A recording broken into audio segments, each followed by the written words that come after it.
So I had recently, well, actually, not that recently. I had Randy Nesse on my show. He's a evolutionary psychiatrist, one of the rare psychiatrists who really is dedicated to applying evolutionary principles within his practice. And he's been trying to introduce within the curriculum of medical schools evolutionary medicine. Do you ever foresee that clinicians in a clinical psychology program would have as part of their training to take courses in evolutionary behavioral sciences and evolutionary psychology? So not that it's just sort of infused in the manner that you mentioned when you discuss addiction, but really it becomes part of the fundamental training that you receive as a clinician. Do you see that ever happening? Well, I don't know, because I don't know. I haven't looked for a while to find out what the requirements are for the APA, American Psychological Association, and American Psychological Society approved clinical programs. You know, because you definitely have to take the institutes definitely have to offer a variety of biologically predicated courses. Now, maybe that's moved a bit in the social constructionist direction since I last looked, because it's been quite a while. But I can't see any reason why that wouldn't happen, except for the continual pernicious effect of the social constructionist / sociologist types, you know, and they're definitely invading the clinical practices as rapidly as they can. People like Daryl Wing Su, you know, that guy, he's the, well, you should know about him. He's the microaggression guy. Oh, right. Yes. He's at Columbia, oh, yeah. Is he? I read his book, man. He is a whiny, reprehensible, pathetic little man. And his but tell us what you really think. Yeah, well, his capacity to think scientifically is marked by its absence. I would say that. I've rarely read a more resentful book in my entire life. Wow. So I think he is a blight on the academic. He's the Asian gentleman, right? Yeah. Yeah. Okay. I think I know you. Yeah, poor pressed professor. I saw, I think, one YouTube clip where he was speaking, but I haven't read any of his stuff. Yeah, okay, well, so I read his book on microaggressions, but I can't see any reason why that wouldn't happen, you know, and it's certainly the case that plenty of the scientifically oriented clinical psychologists are very interested in that sort of thing.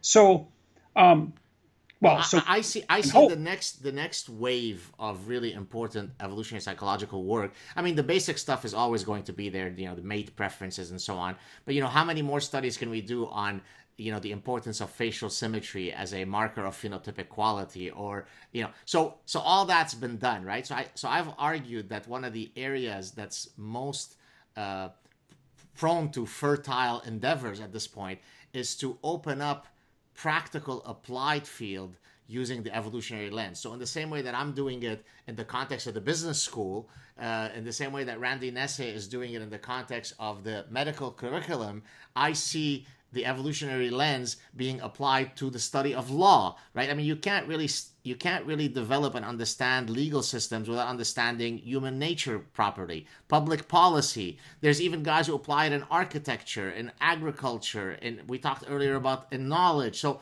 there are all sorts of places where you typically might not think intuitively that evolutionary psychology might be relevant, where it might actually go and infiltrate those fields. So rather than having the I'm doing the same thing with an evolutionary approach to the biblical stories. Beautiful. and to mythological stories. Exactly. Yeah, I mean, it's fundamental Darwinist doctrine that the central tenet of biological science is evolution. It's like, I view human beings as 3.5 billion years old. Right. You know, and so there's just no messing around with that sort of time frame. And I know, for example, I've written a little bit about this in the book I'm going to publish in January. You know, this is a really funny thing. You know that essentially antidepressants work on lobsters. Is that right? I didn't know that. You bet. Well, so it turns out that the serotonin system mediates dominance and submission in lobsters just like it does in people.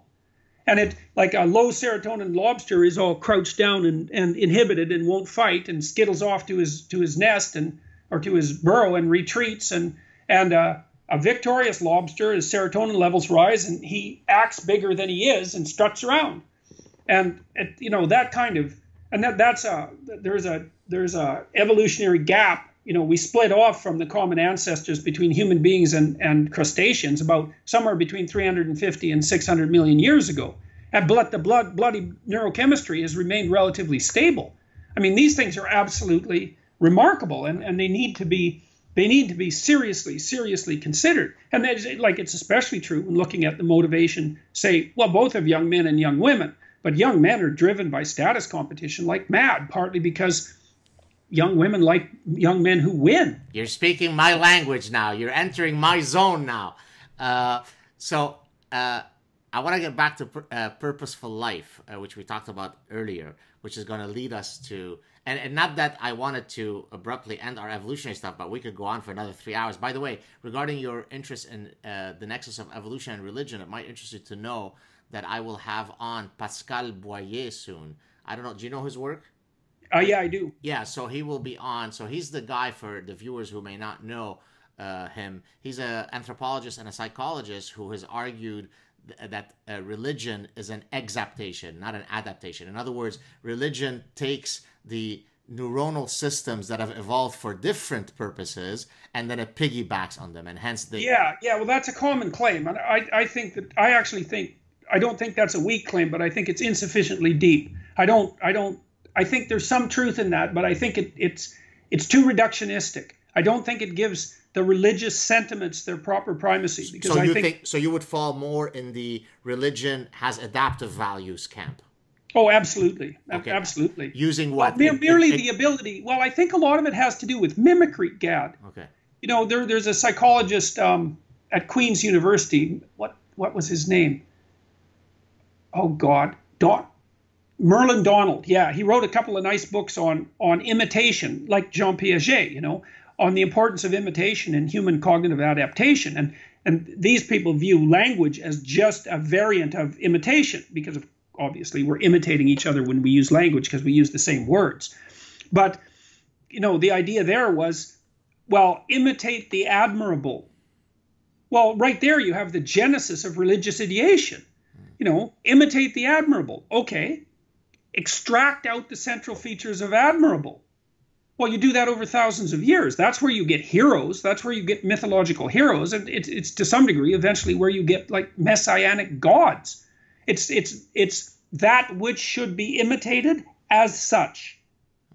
It's fundamental, man. It's deeply fundamental. Now, Go ahead. Well, that doesn't say anything about the metaphysical claims. And I'm unwilling to put the metaphysical claims aside because I know the psychedelic literature, for example.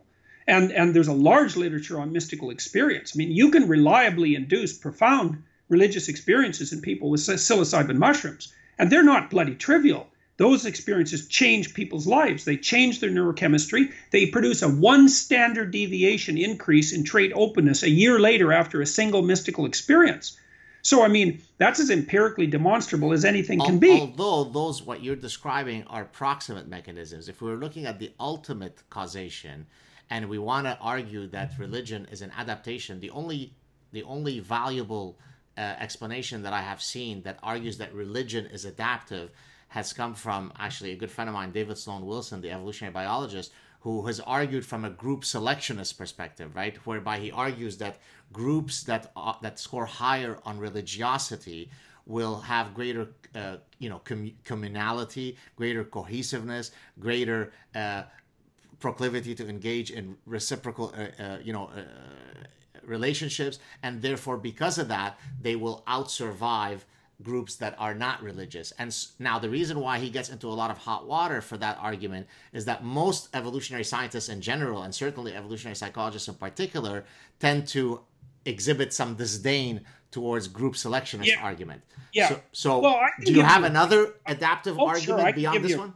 Oh, yeah. I can give you a very, very rapid account for the individual utility of religious ideation. Okay. Look, I mean, I'll give you the 2-minute version. It's only taken me about 30 years to figure this out. Okay, so imagine this. Imagine that we know that human females are sexually selective, voluntarily. That distinguishes them from chimpanzees. Yep. Okay, because the chimp females will mate with the dominant males, but only because the dominants chase the subordinates away. Because they'll mate indiscriminately otherwise. Whereas human females are choosy. We know that. Okay, now, think about it this way. Male dominance hierarchy. Now, imagine not the male dominance hierarchy. Imagine the set of all possible male dominance hierarchies. Okay, now imagine that there's a mode of being that increases the probability that a person will ascend any one of the possible set of male dominance hierarchies. Okay, consider that the admirable individual.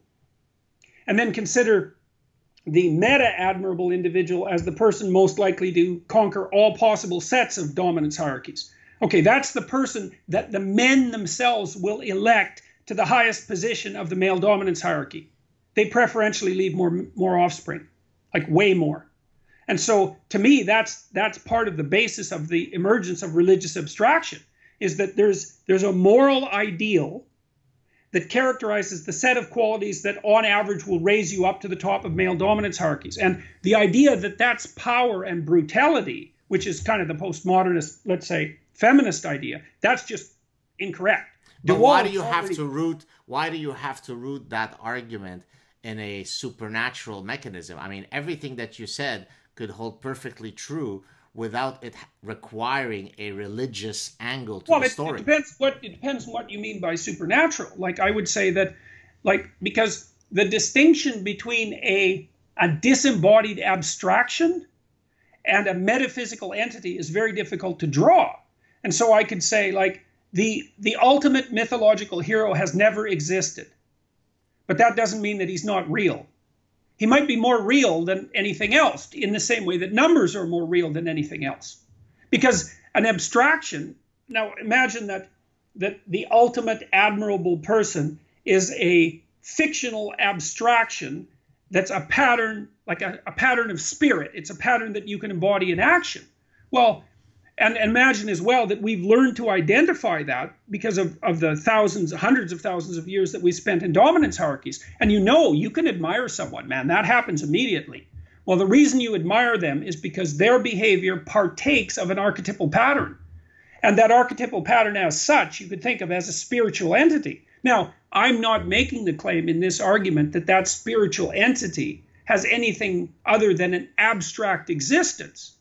But I would make the case is that don't be denigrating the reality of an abstract representation, because the admirable, let's say, never dies. It exists forever. It's embodied everywhere. It's part of every psyche. It's part of every culture. So you could think of it as, if you think about human beings as neurons in the node of human society, you can think of the abstract ideal as a meta idea that emerges out of all those nodes. And you can give it what's essentially eternal and deathless existence in that manner.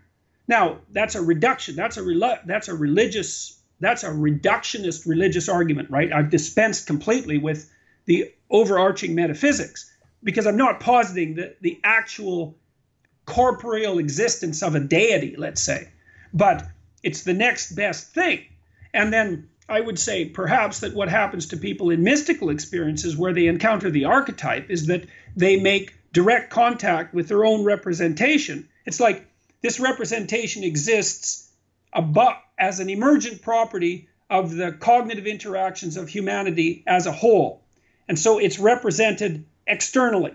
But then the brain, the individual brain, can represent that kind of microcosmically in some sense as part of its own structure, which is why even 3 or 4-year-old children can watch a complex movie like a Disney movie, immediately pick out the hero and become entranced by it. And so, well, I'll leave it at that. And that's not the whole set of ideas. I think round 3 of our conversation, we're going to have a discussion strictly on evolution and religion. That would be a very fruitful conversation. That would be a really good, well, because what I'm trying to do, I'm doing these biblical lectures right now that you may or may not know about. I'm doing the 3rd one tonight, but good. Like I'm starting from a particular methodology, and the methodology is I'm going to make an account for the evolutionary emergence of religious ideas as adaptive structures with no metaphysical presuppositions whatsoever, while simultaneously not eradicating the possibility of an additional metaphysical substrate, because there are things about the nature of human experience that we do not understand at all. And I would say, for example, I do not believe, A, that we understand anything about consciousness, and B, I don't think we understand anything about psychedelics. Those things are seriously weird. And they're weird, they're so weird that when we first encountered them in the 1960s, we instantly made them illegal. We wouldn't even let scientists study them.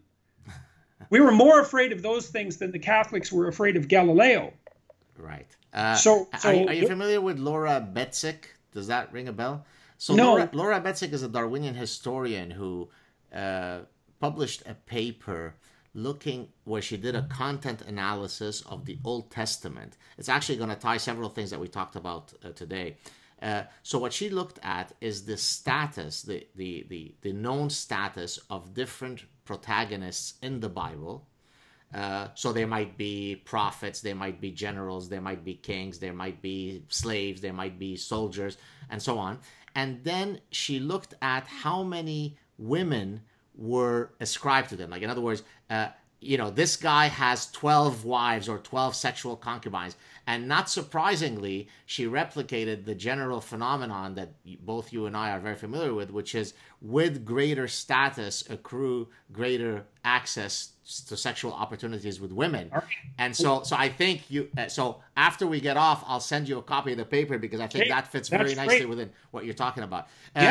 So you think two things is, first of all, the male dominance hierarchy is an election mechanism for sexual, for reproductive success. Right. And it isn't power, it's election. The men get together and they say, this is the best of the men. And they do that. So Franz de Waal looked at the emergence of chimpanzee dominance hierarchies in the males. It's not power and brutality, too unstable. Because if you're a brutal chimp dictator, then two of your compatriots who hate you can take you out. And they do that all the time. And of course, that happens in human societies. The more stable chimp rulers are very reciprocal in their interactions with other males and with the women and the children. Right. And that's a major finding, man. That's a killer finding, because it partially demolishes the notion that it's power that produces a hierarchy of authority, which is the postmodernist claim. It's like, no, it isn't, man. It's competence. Listen, one of the key mating preferences, of both men and women, that's considered a necessity, is intelligence, right? And of course, intelligence is heritable and so on. So yes, to some extent, having brawn might be attractive from a woman's perspective when shopping for good genes in a short-term mating context.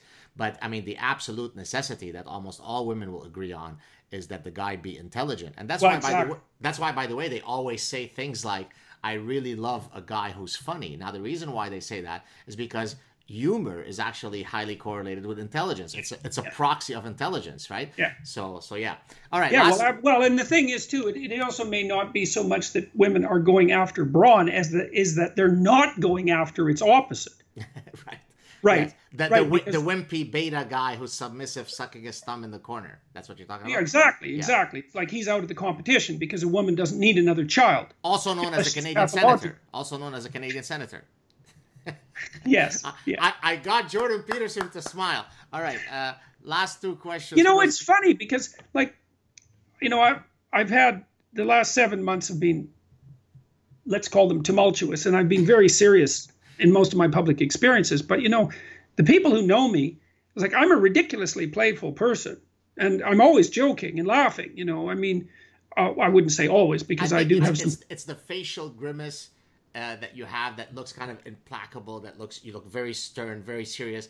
So that's what comes across, because I think I saw some comments in our first chat where people were sort of looking at us that, I smiled a lot more, you did. Yeah. So I think it's just they're basing it on these surface cues that may not. Yes, well, and when you talk to me too, Jesus, the university had just written me 2 letters telling me they were going to get rid of my job, and I was like, Joe Pariah. It was a little bit on the, it was a little on the stressful side. Well, revenge is a dish best served cold, because you certainly showed them. And I think at this point you're, to use an obnoxious cliche, you're too big to fail. I don't think anybody's going to touch you anymore. So yeah, I think you're safe.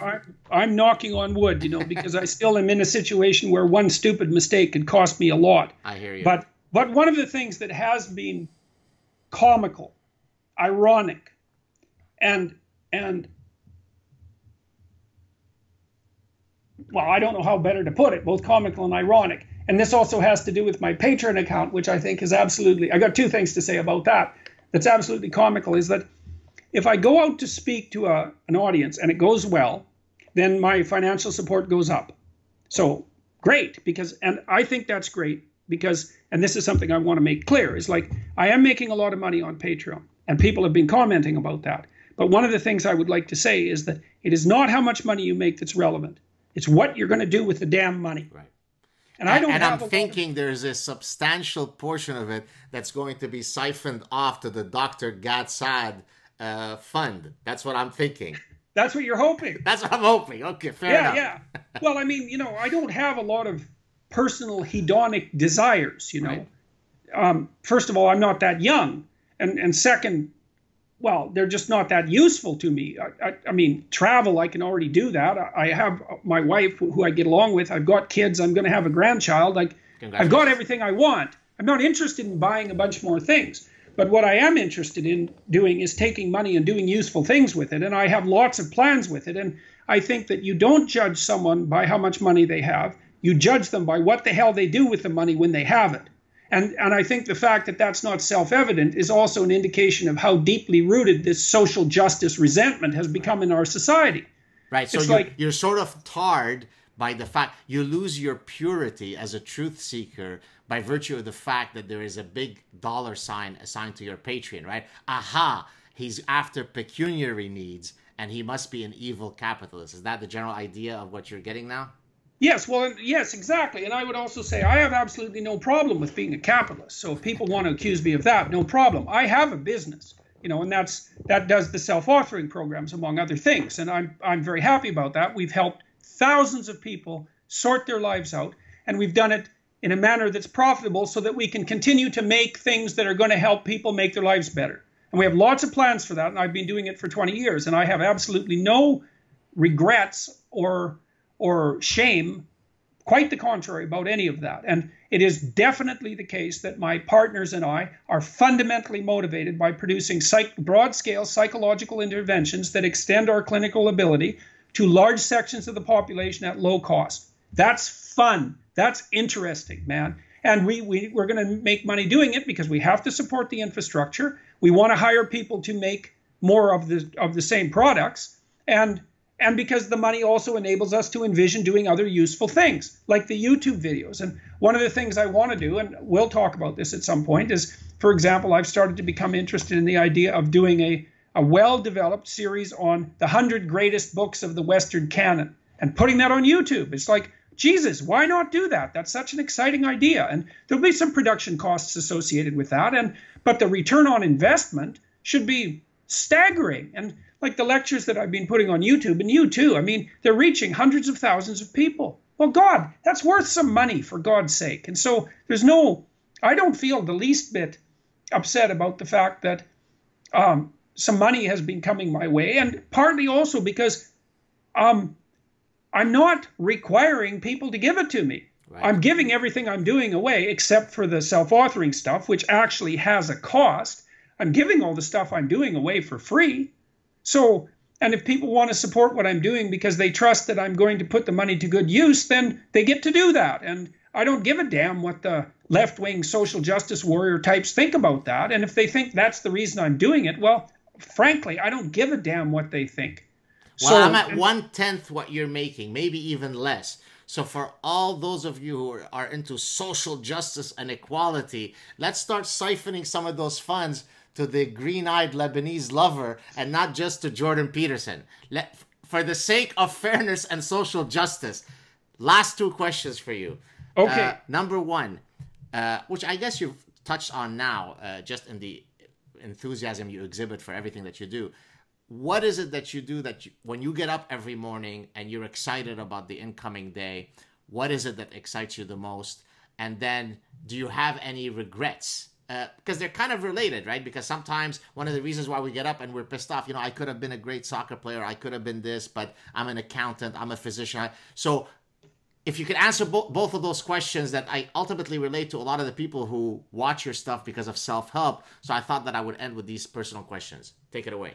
Okay, well, right now, since October, mostly I've been obsessed with keeping up day by day. Like I've shortened my time horizon to the day because I'm in constant crisis mode. Now, I'm not complaining about that, but there are so many things coming my way and have been since September that I've shortened my time frame essentially to the next day with maybe the odd eye passed out to a week. Like if I have a talk, even if it's an important talk now, and not that any of them are trivial, I don't even pay attention to it till that day because I can't. And so a lot of it has been juggling. And I've requested a sabbatical from the university, which I think they will grant. And I'm taking a bit of a hiatus from my clinical practice so that I can pull back and reevaluate what my priorities are in light of the fact that YouTube has emerged as this insanely powerful platform for education. And I'm investigating the possibility of using YouTube as a universal platform for humanities education.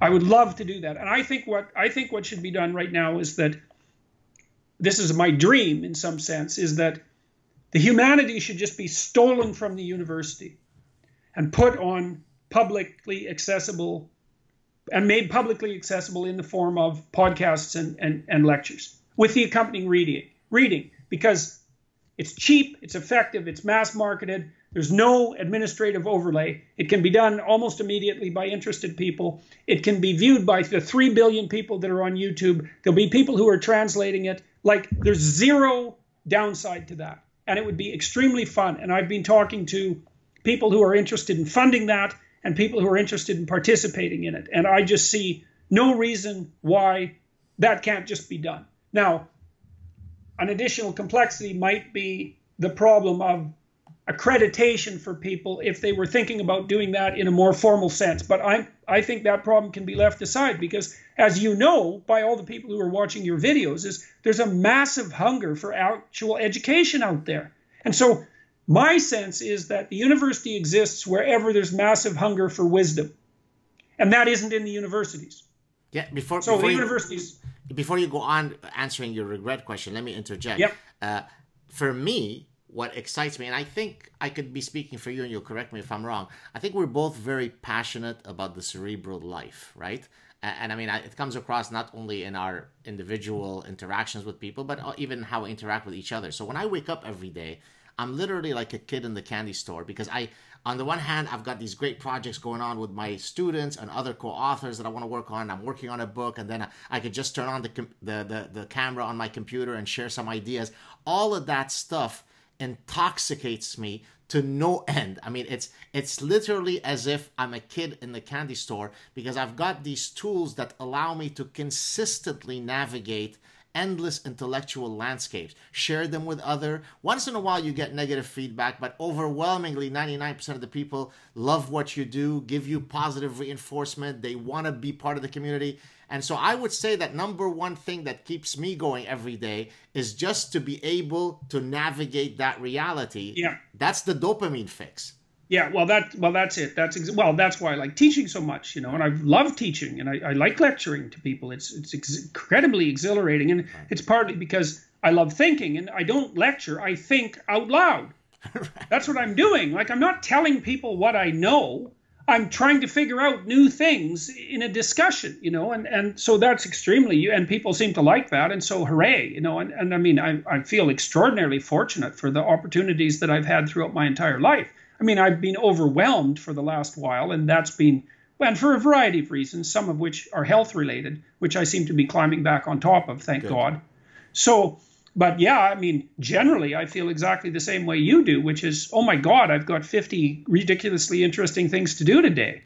I hope I can do them credibly. I mean, I think I worry maybe a bit more than you do. It sounds like it anyways, because I've been really obsessed over the last 7 months about not making a mistake, because there was at least 3 or 4 months there where if I made a mistake, I would have been just crucified. Yeah. Oh yeah, absolutely. Well, like so many professors and journalists have been. I'm almost certain that you are now an absolute untouchable. I mean, short of you being shown on a camera decapitating a student, I think that nobody's going to approach you. And which, by the way, that's one of the things that I try to tell people who write to me, where they're sort of torn between whether they want to go public or not. Yeah. I often tell them that I understand the instinct of wanting to stay quiet. Oh, But yeah. the reality is, if you shine the light on it, they will retreat. And I mean, no better case is you, right? You decided, no, I'm going to fight this. I don't give a damn. And now nobody can touch you. So, Well, the other thing about the people who write is that, and this is something that I thought about when I made those first videos, it was like, well, they can either come for me or I can go for them. Those are the options. Right. There's no conflict option here. right. And so I thought and I know this is a mythological trope as well. If the dragon comes to your house, it eats you. You're not prepared. It comes at night. It comes when you're weak and sick. It comes when you're when you're stressed and preoccupied. That's when the dragon shows up at your door. What you do instead is you prepare yourself and you put yourself in good shape and you get your damn armor on and you train and practice, and then you go and find it when it's least prepared. And then it's still dangerous, but at least there's the possibility that you might win. In the first case, you lose. And you can see that. That just happens. And the other thing I've learned is do not apologize to the mob that is attacking you. Yeah, I That's hear you. that idea. Any regrets? And then we could talk about any other projects that you'd like to promote. Any Well, I regrets? mentioned at one point that I regretted calling the MGTOW guys pathetic weasels. Oh, that's more microscopic. Any life regrets? Any big? Before you answer that, I want to point folks to some very interesting research, actually by one of my former professors at Cornell, the psychologist Tom Gilovich, where he looked at the psychology of regret both from a action versus inaction perspective. Right? You could either regret because you've done something, or you could regret for not. And it turns out that more people regret things that they haven't done. Yes. So. In your case, if you had to identify that one regret in your life, what would it be? And hopefully you could share it with us. Well, my life has been so fortunate that and I've had so many. I'm not going to call them privileges because that word has been, being tossed into the same pit as empowerment, right? Which is a word I just absolutely hate. But I've been ridiculously fortunate in my life, and I've had these remarkable opportunities, and I think I've done a pretty good job of pursuing them. I mean, when I was at Harvard, I had a chance at one point to make a case to be kept as a tenured professor, and I was going to make the case for that on the basis of that book I wrote called Maps of Meaning, which I think I could have made a case for being kept on the basis of that book. It would have been difficult because it was a strange book, but I had supporters and it would have been a battle. But I have some problems with mood regulation, because I have periods of depression. And unfortunately, at the time when I should have been prepared to engage in that battle, I didn't have the presence of mind, let's say, and the clarity of mind necessary to make the case properly. And I've regretted that. Although I don't really see what I could have done about it, because I've done everything I can possibly think of to attempt to rectify this mood disorder, which seems to be very prevalent in my family, for example. And, we've been working on getting rid of it for multiple generations, I would say, with increasing success. Other regrets? You want me to tell you mine? Sure. So my biggest regret in life, maybe my only one, is that I always knew that there were two things that I was interested in life. I was a very, very good soccer player, and I was very much into my studies. I knew that I would be a professional soccer player and that one day I would be a professor. I didn't know when I was a kid professor of what, but I knew that, I was into athletics, specifically soccer. I was into my books. The soccer career went about as far as it could go in Canada in the early 80s. Then I had some really devastating injuries. I didn't really grow up in a familial environment that supported these kinds of pursuits. And so my biggest regret is that my soccer career never materialized to what I had hoped it would. Short of that, I have no regrets. Or as we say in French from the famous song, je ne regrette rien. I don't regret anything. Right. So there you go. So I guess... Yeah, well, I think I have too many opportunities and positive things. Like, I mean, I have a really good family. Right. You mean your nuclear family or Yeah, my parents, my siblings, my extended family, my kids, like they're, now that cracks me up. Wow, well, I guess they've been so supportive over the last year or two, you know, that's really been remarkable. So I'm ridiculously blessed on that dimension.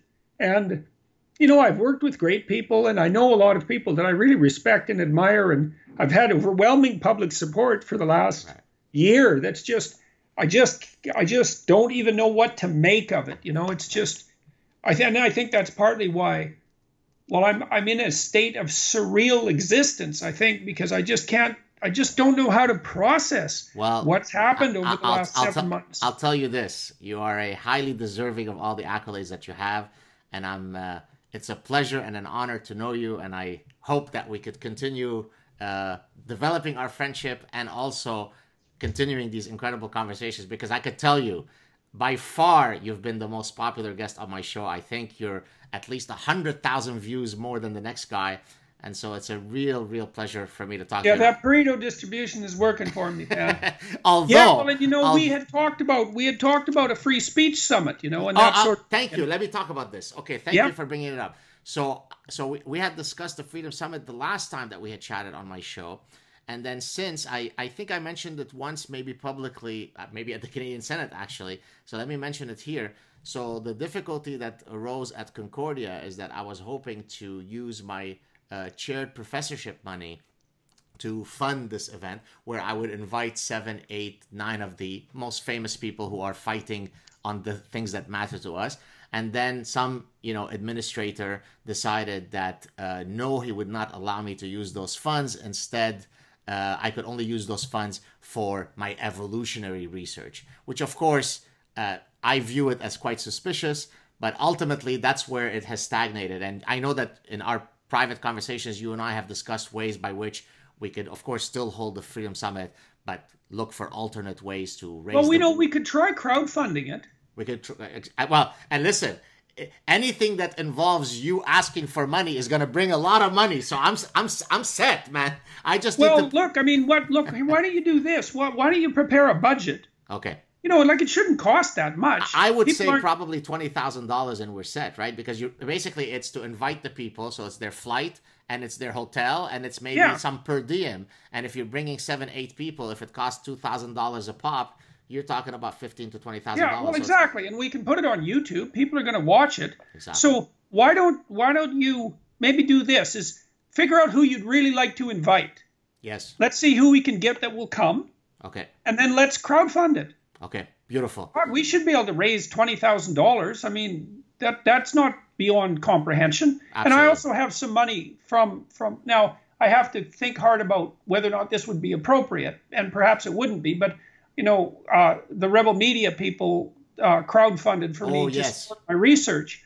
And some of that can be devoted to public education. Perfect. And it's conceivable that this might be a reasonable use of the funds.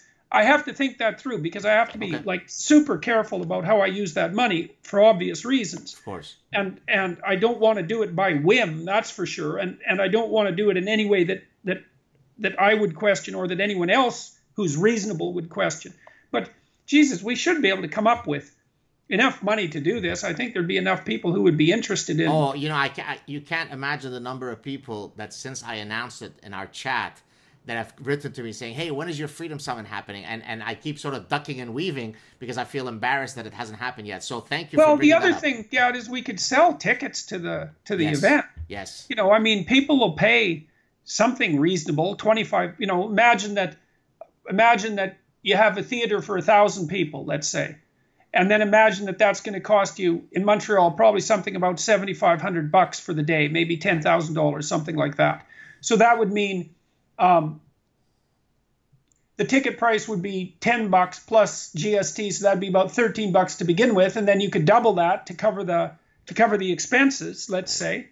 And I think people would pay $25 to see a nice lineup of speakers. And so the other thing is we could just risk it, book the damn theater, put up the money up front and presume that we'll recoup the expenses as a consequence of ticket sales, which I think we would. Right. So why don't you start by putting together a list of like seriously preferred speakers? I mean, I know you and I and Janice would do it. Yes. But it might be nice to invite Jonathan Haidt. Yes, I actually reached out to him, and when I was trying to have it now in May, he had said that he wasn't available. So hopefully if we go back to him and we have it, let's say in fall, he should be available. I thought of Jonathan Haidt, of course, you, Janice Fiamingo, myself, Greg Lukianoff from the FIRE organization. Do you know? Yes. And I thought of a few others. Well, Christina Hoff Summers might be fun. Summers, I thought of her too. Of course. You never know. Camille Paglia might do it. Yeah. Well, I'll actually say this publicly, although before I didn't say it. I reached out to her to come on my show, and then her assistant wrote to me saying, well, she doesn't do Skype interviews. To which I replied, I said, are you familiar with this thing called computers and electricity?